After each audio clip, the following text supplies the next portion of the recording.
One of the benefits to being in shul so much during these days of awe is that we, as clergy, have the opportunity to explain some of the words or actions that we have deliberately chosen throughout the Chagim, hopefully while the impact of those words or actions are still fresh.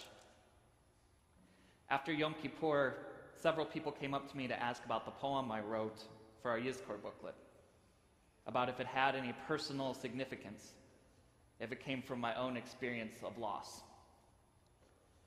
So without going into too much detail, I thought I'd share a little bit about why I wrote this poem and why I think it's important that we talk about it on this Shabbat of Chol HaMoed, Sukkot.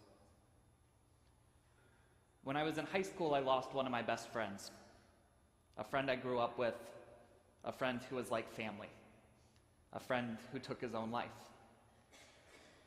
Out of respect for him, I will leave out some of the personal details, but there is one part that I feel I need to explain, because it is the most important part of that tragic story. The night before he died, my friend stood outside my bedroom window, and he threw pebbles against the glass to wake me up.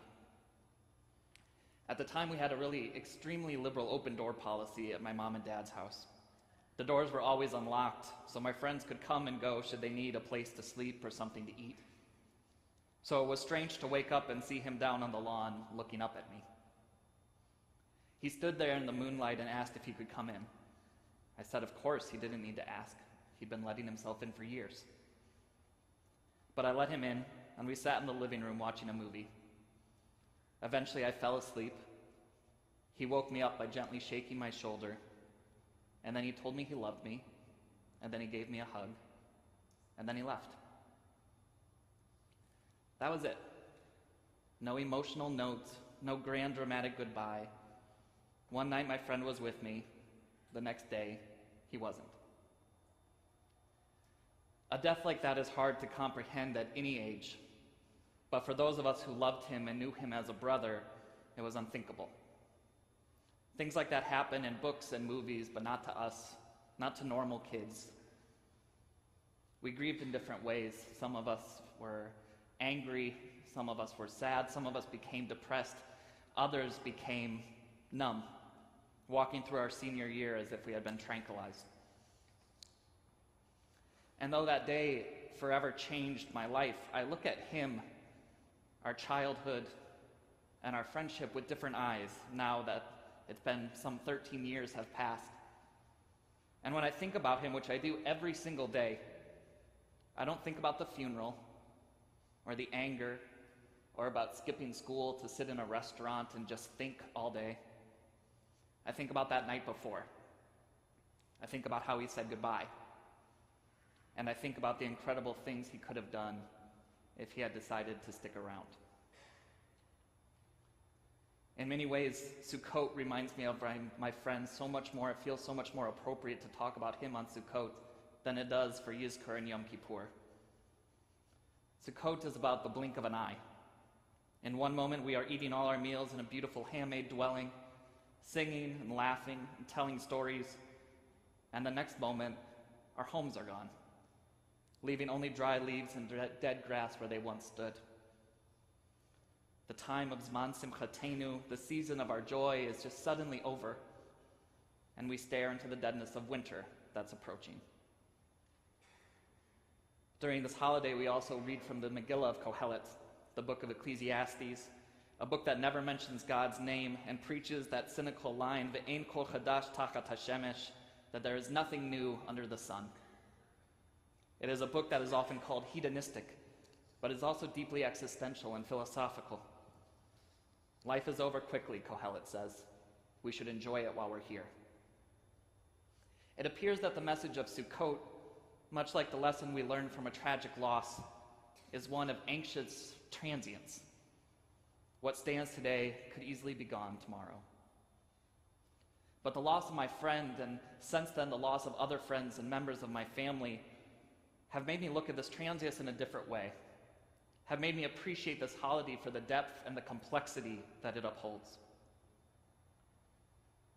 The great Rabbi Peshiska, Rabbi Simcha Banim, taught his followers that they should live every day of their lives with two notes, one in each pocket.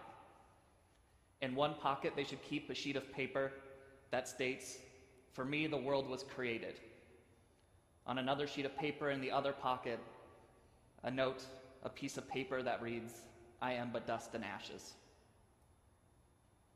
For me, the world was created. I am but dust and ashes. It's a seeming paradox, but one so vitally important to who we are and how we navigate the unknown journey of our lives. Rabbi Bunham's teaching is the ikar, the essence of Sukkot, and Sukkot represents the ikar, the essence of life. We are here today, we are gone tomorrow. And in that blink of an eye, the world is created in all of its glory for us. These words teach us something very different than the lines of Kohelet. That rather than staring into the face of our mortality and responding with pursuits of desire and pleasure, we heed a call of simcha, of happiness, that contains with it an indivisible caveat of responsibility and creation. Because in this brief moment of existence, we are capable of creating the world for someone else.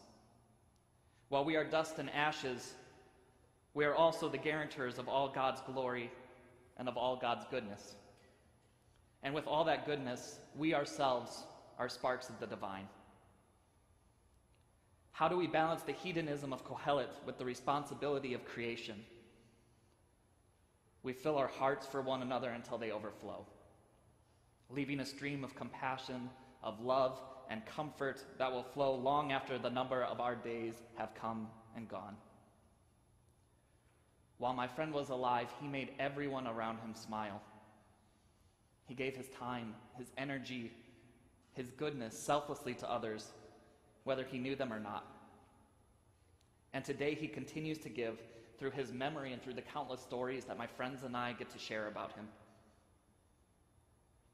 This is what it means to live life with pleasure and passion, to walk through life with all of its question marks as if we are Sukkot, frail but beautiful structures susceptible to wind and rain, doubt and despair, but simultaneously places of shelter and refuge, warmth and comfort. A couple of weeks ago, I shared a message on Erev Shabbos about the wake-up call that comes from these days of awe, this wake-up call that when we hear the shofar, that is supposed to stir our soul. And I want to echo the sentiments I made that evening this morning as well. You are but dust and ashes, but the world was created for each and every one of you. So while you're here, make your lives extraordinary. Stand tall against the storms and let the warmth of your trembling walls draw in as many people as your structure can possibly hold. And while they're there, hold them tight, tell them that you love them, and then make room for more. This is Zman Simchatenu, the season of our happiness. This is also Zman Sefer Chaim, the season of our mortality. May we walk with both seasons in our pockets, guiding our way through every moment. And when we lay them on top of one another, may the message read, "You are but dust and ashes, and for you the world was created." May you make the glory of that creation shine upon all who are lucky enough to walk through your sukkah doors, and may the brief flash of your life be so bright, so radiant, that it's blinding. Shabbat Shalom, Chag Sameach, and may you all be blessed today and always.